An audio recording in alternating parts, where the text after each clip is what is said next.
जी हाँ दोस्तों, power star Pawan Singh का एक न्यू गाना आ रहा है, हरियर चूड़िया खातिर। जी हाँ, बोलबम का सॉन्ग है, बहुत ही अच्छा गाना है। पावर स्टार पवन सिंह और शिल्पी राज इस गाने को गाए हैं, बहुत ही अच्छा गाना है दोस्तों।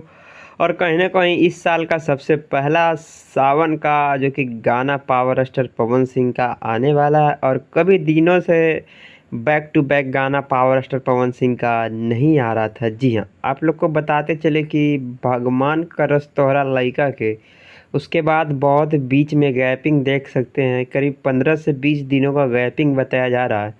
और पावर स्टार पवन सिंह के फैंस लोगों को बहुत ही नाराज़गी थी कि पावर स्टार पवन सिंह का गाना आखिर क्यों नहीं आ रहा।